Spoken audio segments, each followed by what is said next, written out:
다 같이 주악에 맞춰 묵도하심으로 7월 첫째 주 수요 예배를 시작하겠습니다.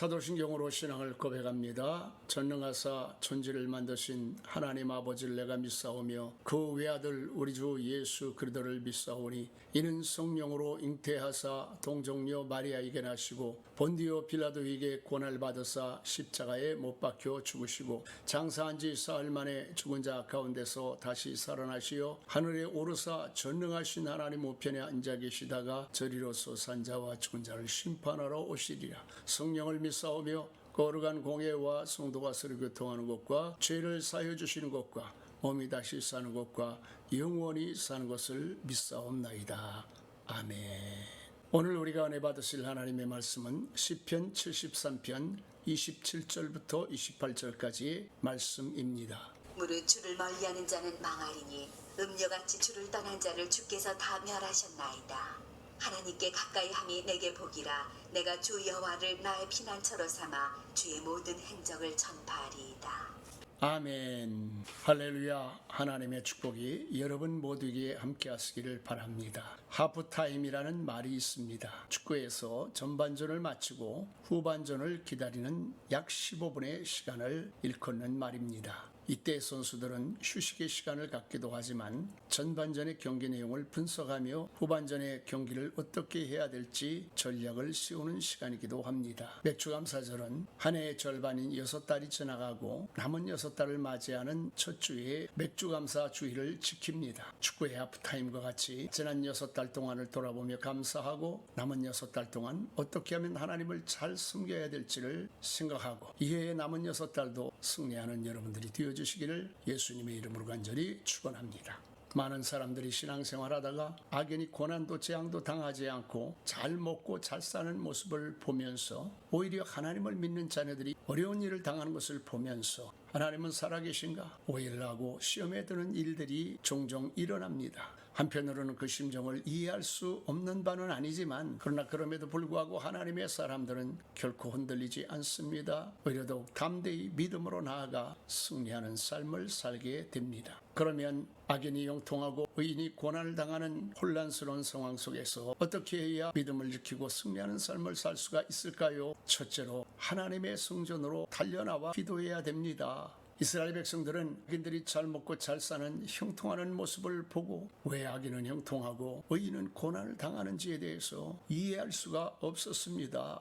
그래서 하나님의 종 아삽은 하나님의 성소에 들어가 기도를 했습니다. 그때 하나님께서 아삽에게 큰 깨달음을 주셨습니다. 그 말씀이 시편 73편 17절 19절 말씀입니다. 27절 말씀에 보니까 무릇 주를 멀리하는 자는 망하리니 음녀같이 주를 떠난 자를 주께서 다 멸하셨나이다. 무슨 말씀입니까? 하나님의 악한 자들을 그냥 두고만 보시는 것 같고 하나님의 자녀들이 고난을 당해도 내버려 두시는 것과 같이 느껴지는 것은 좀 더 쉽게 말하면 돼지를 키울 때에 돼지가 이뻐서가 아니라 잔칫날에 손님을 대접하기 위해 그때까지 돼지가 배불리 먹고 잘 살아도록 돌봐주는 것처럼 악인들의 무탈과 형통함도 이와 같은 이치라고 하는 것입니다. 유명한 영국의 설교자 말틴 로이스 존스라고 하는 목사님이 쓴 글을 보면 하나님은 사랑의 하나님이실 뿐만이 아니라 심판의 하나님이라고 하는 말씀을 듣고 시험에 들어 교회를 출석하지 않은 한 농부에 관한 이야기가 나옵니다. 그는 목사님이 하나님은 사랑의 하나님이실 뿐만이 아니라 심판의 하나님이십니다. 믿는 사람 믿지 않는 사람 신불신간에 심판하시고 행한 대로 갚아주시고 심은 대로 거두게 하시는 분이십니다. 라고 하나님의 말씀을 전할 때에 다른 분들은 다 은혜를 받는데 이 농부의 마음은 왠지 불편합니다. 그래서 예배를 마치고 교회를 나오지 않고 열심히 일을 해서 가을에 더 많은 추수를 하게 되었습니다. 그리고 교회에 나와서 보십시오. 내가 이렇게 하나님을 등지고 살았지만 오히려 나는 더 많은 수확을 거두지 않았습니까? 그러니 목사님이 하나님은 신불신간에 심판하시고 행한 대로 갚으시고 심은 대로 거두시는 하나님이라는 말씀은 얼마나 잘못되고 근거가 없는 말씀입니까? 하나님은 심판하시는 분이 아니시네요. 목사님과 교인들을 보란듯이 비웃었습니다. 그러자 그때 목사님은 성도들을 향해서 여러분, 하나님은 매년 가을마다 결산하실 필요가 없으신 분이십니다. 하나님은 언제나 단 한 번의 결산으로 모든 것을 공평하게 심판하시는 분이십니다. 그러니 한 해의 결과만 보고 하나님의 심판을 말하는 것은 어리석은 일입니다. 하나님은 모든 사람의 일생을 단 한 번의 심판으로 결산하시는 분이십니다. 그리고 그날은 언젠가는 반드시 한 번은 다가오게 되어 있습니다. 말씀을 하셨다는 것입니다.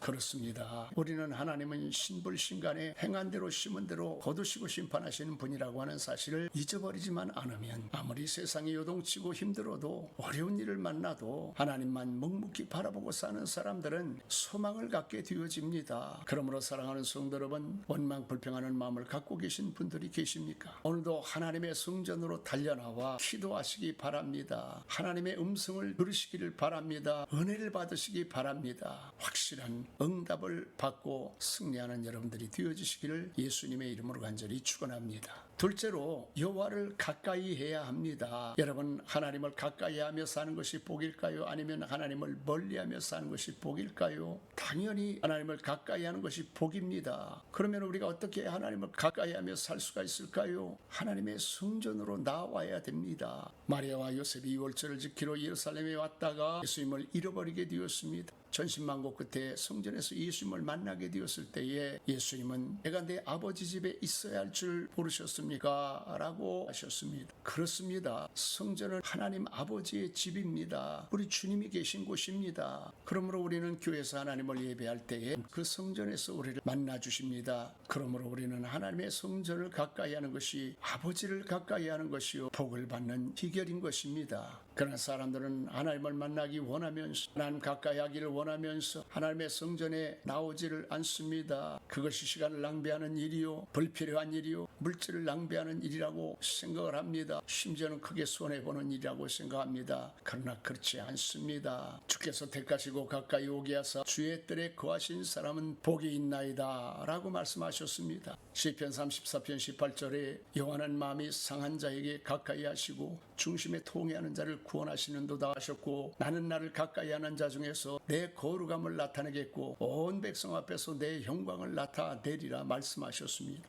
존 워너메이커가 사업가로서 60년을 맞이하는 기념행사에 한 기자가 회장님, 지금까지 투자한 것 중에서 가장 성공적인 투자는 무엇입니까? 라고 묻자 내가 10살 때에 $2.75를 주고 예쁜 가죽 성경을 산 것이 내 인생에 있어 가장 위대한 투자가 되었습니다. 왜냐하면 그 성경이 오늘의 나를 만들었습니다. 그렇다면 성경만 구입하면 그렇게 성공할 수 있습니까? 그렇지 않습니다. 먼저 하나님을 믿고 하나님의 말씀을 가까이 해야 됩니다. 그리고 그 말씀을 순종해야 됩니다. 하나님을 신뢰하고 즐겁고 기쁘게 일하다 보면 어느덧 축복의 한가운데에 놓여 있는 것을 발견하게 될 것입니다. 라고 대답을 하였답니다. 사랑하는 성도 여러분, 여러분들 가운데 어렵고 힘든 일이 있습니까? 염려, 근심, 걱정 가운데 있습니까? 하나님을 가까이 하시기를 바랍니다. 여호와를 가까이 하면 내게 복이라고 말씀하셨습니다. 그렇기 때문에 히브리서 10장에는 모이기를 피하는 어떤 사람들의 습관과 같이 하지 말고 오직 구원하여 그날이 가까움을 볼수록 모이기를 힘쓰라고 말씀하셨습니다. 사랑하는 성도 여러분, 우리 하나님께로 가까이 나오시기를 바랍니다. 죄 몸된 성전을 사모하시기 바랍니다. 날마다 기도의 자리, 찬양의 자리, 예배의 자리로 나올 때에 여러분의 모든 문제가 해결되고 화가 복이 되며 여러분의 삶이 천국으로 바뀌게 되어질 것입니다. 셋째로 하나님을 피난처로 삼아야 됩니다. 악인이 영당하고 선인이 고난을 당할 때에 하나님을 가까이 하는 사람들에게 주님이 우리 삶의 피난처가 되어 주십니다. 하나님이 눈동자같이 지켜주시고 평안의 날개 아래 몸과 같이 보호해 주셔서 하나님의 영광을 드러내게 되는 것입니다. 스코틀랜드의 독립운동가 로버트 브루스라는 사람이 있었습니다. 이 사람이 독립운동을 하다가 도피자로 지낼 때의 이야기입니다. 어느 날 브루스는 독립운동을 하다가 쫓겨서 너무나 급한 나머지 산속의 한 동굴로 피신을 하게 되었습니다. 그런데 몸을 숨기기는 했지만 이 동굴은 입구가 커서 자신을 쫓아오는 사람들의 눈길을 피하기가 어려웠습니다. 그래서 그곳에서 하나님 앞에 기도합니다. 하나님, 저를 쫓는 자들이 동굴 입구를 보고 저를 저를 찾으러 오고 있습니다. 하나님, 이 위기 가운데 저를 지켜주시옵소서 간절히 기도를 하였습니다. 그런데 그 순간에 큰 거미 한 마리가 뚝 떨어지면서 동굴 입구에 거미줄을 신속히 쳐나가기 시작하는 것입니다. 그래서 그 동굴 입구가 거미줄로 꽉 막히게 되었을 때에 쫓아오던 사람들이 거미줄을 바라보면서 이 안에는 사람이 들어가 있지 않겠군 하면서 돌아가 버리는 것입니다. 그때 브루스는 무릎을 탁 치면서 오 하나님, 하나님은 이 부족한 사람을 지켜주시기 위해서 이 작고도 작은 거미의 뱃속에 나를 위한 피난처를 예비해 주셨군요. 하나님이 거미를 통해서 나의 생명을 지켜주시고 보호해 주실 줄은 꿈에도 생각하지 못했습니다. 하나님 감사합니다 하면서 하나님을 찬양하였다고 합니다. 이처럼 우리가 위기를 만날 때에 하나님을 우리의 피난처로 삼고 우리 하나님 앞에 기도하면 위기에서 우리를 지켜주시고 천화 희복의 기회로 삼아주셔서 그 기적을 통해 하나님께서 친히 영광을 받으시는 것입니다. 그러므로 하나님은 우리의 피난처시요 힘이시니 환난 중에 만날 큰 도움이시라 말씀하셨습니다. 내가 평안히 눕고 자기도 하리니 나를 안전히 거하게 하시는 분은 오직 하나님이십니다 라고 하였습니다. 무엇보다도 시편 34편 8절 말씀에 보니까 너희는 여호와의 선하심을 맛보아 알지어다 그에게 피하는 자는 복이 있도다 라고 하셨습니다. 무슨 말씀입니까? 하나님의 자녀들은 이와 같이 위기 때, 어려운 때에, 곤고한 때에 하나님께 나와 기도하고 여호와 하나님을 가까이 하며 하나님을 피난처로 삼고 온전히 맡기고 의지하면 기적이 일어납니다. 특별한 응답을 받습니다. 그런 일들을 통해서 우리는 하나님의 선하심을 맛보아 알게 됩니다. 다시 말해서 하나님을 섬기는 맛을 알게 되고 신앙생활의 축복을 맛보게 되는 것입니다. 말씀을 마칩니다. 사랑하는 성도 여러분, 세상을 바라보면 악한 자들이 잘 되는 것 같이 보입니다. 하나님을 믿는 사람들이 고통을 당할 때에 하나님은 왜 저들을 심판하지 않고 우리를 도와주지 않을까 불만스러울 때도 있습니다. 그럴수록 하나님의 성전에 나오시기를 바랍니다. 하나님을 가까이 하시기를 바랍니다. 하나님을 피난처로 삼으시기 바랍니다. 그러면 하나님의 선하심을 매일과 같이 맛보는 일들이 여러분의 삶에 가득하게 되어질 줄로 믿습니다. 그렇게 되기를 예수님의 이름으로 간절히 축원합니다. 아멘. 다 같이 잠시 하나님 앞에 기도하겠습니다. 살아계신 하나님 아버지 감사합니다. 오늘도 하나님께서 이렇게 저희를 사랑하셔서 수요 예배 올리게 도와주시기 감사합니다. 지난 6개월도 살아오게 하신 하나님, 남은 6개월도 승리하며 살아갈 수 있도록 축복하여 주옵소서. 지난 6달 동안 하나님 앞에 부정한 것 많았습니다. 하나님 앞에 고독도 많았습니다. 보혈의 피로 우리 모든 죄와 허물을 다 씻어주시고 정결케 하여 주시옵소서. 우리 하나님 아버지 되신 은혜 하나님 앞에 감사의 일들이 이루 헤아릴 수 없이 많았습니다. 그럼에도 불구하고 하나님 앞에 감사를 잃어버리고 살았던 죄들을 불쌍히 여기시고 긍휼히 여겨 주시옵소서. 하나님 앞에 날마다 하나님 감사의 홍수 속에 살아가는 저들 되게 도와 주옵소서. 하나님 아버지, 날마다 변하는 세상 속에서 때로는 번성하고 형통하며 하나님을 믿는 자녀들이 고난당하고 어려움을 만날 때에 혼란스러울 때가 있음을 고백합니다. 하나님은 저들의 발걸음이 하나님의 성전을 향해 달려나오게 하여 주시고 마음의 문을 풀고 하나님 앞에 기도하는 가운데에 하나님의 심판순간에 선악간에 또 행한 대로 갚으시는 부림을 다시 한번 확실히 흔들리지 않게 도와주시고 하나님을 가까이 하는 기회를 도와주시옵소서. 하나님을 볼수록 가까이 하게 도와주시고 그러면 불구하고 하나님을 더 잘 섬기는 우리의 신앙들이 되어지도록 인도하여 주시옵소서. 나가서 주신 말씀을 붙들고 하나님 앞에 가지게 도와주시고 저들이 위태한 일을 만났습니까? 어려운 일을 만났습니까? 고난과 일을 당했습니까? 여호와 하나님을 우리의 피난처로 삼게 하여 주셔서 하나님의 선하심을 맛보아하는 성도들이 되게 도와 주옵소서. 여호와 하나님을 저들의 피난처로 삼아 하나님은 나의 반석이시오 나의 요새시오 나를 건지시는 자시오 나의 하나님이시오 나의 피할 바위이시오 나의 방패이시오 나의 구원의 뿌리시오 나의 산성이시오가 하나님의 선하심을 맛보아 하나님을 찬양하는 삶이 되게 하여 주시옵소서.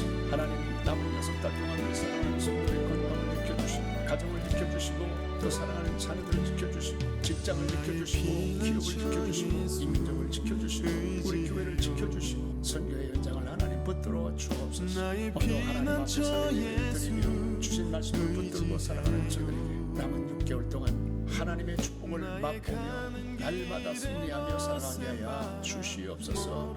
예수님의 이름으로 기도하옵나이다. 아멘. 할렐루야. 사랑하는 성도 여러분, 하나님의 축복이 여러분 모두에게 함께 하시기를 바랍니다. 교회 광고를 말씀드리겠습니다. 사랑하는 성도 여러분, 말씀 붙들고 남은 6달도 하나님의 축복을 맛보고 승리하는 여러분들이 되어주시기를 예수님의 이름으로 간절히 축원합니다. 다른 광고는 토요일날 카톡을 통해서 알려드리겠습니다. 주기도문으로 예배를 마칩니다. 하늘에 계신 우리 아버지여, 이름이 거룩히 여김을 받으시오며 나라 임하옵시며 뜻이 하늘에서 이루어진 것과 같이 땅에서도 이루어지이다. 오늘날 우리에게 일용할 양식을 주옵시고 우리가 우리에게 죄진 자를 사해 준 것 같이 우리 죄를 사하여 주옵시고 우리를 시험에 들지 말게 하옵시며 다만 악에서 구하옵소서. 내게 나라와 권세와 영광이 아버지께 영원히 있사옵나이다. 아멘.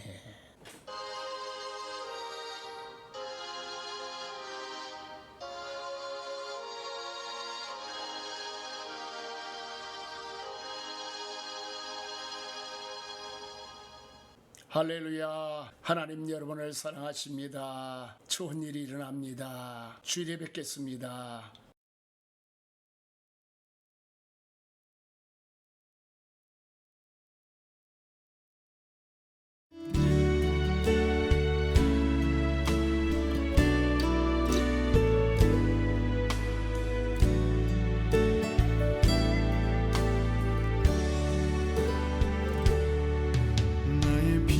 저 예수 의지해요.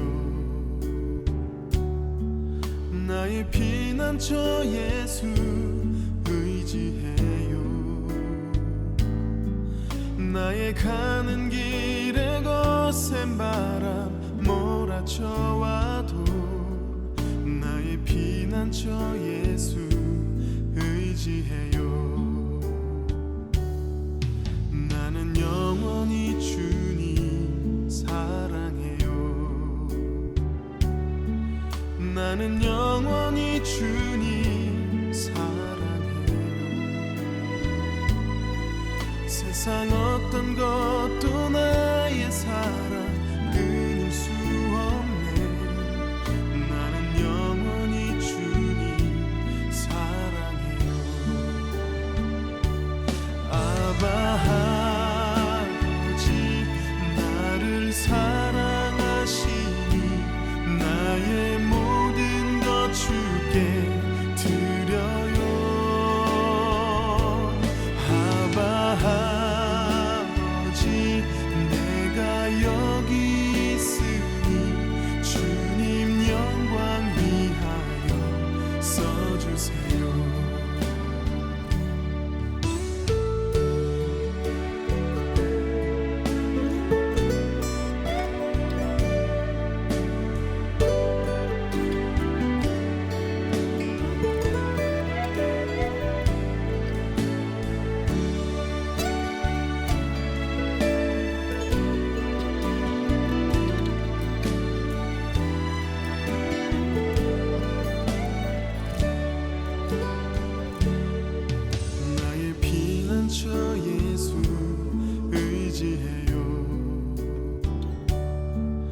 나의 피난처 예수 의지해요. 나의 가는 길에 거센 바람 몰아쳐와도 나의 피난처 예수 의지해요. 나는 영원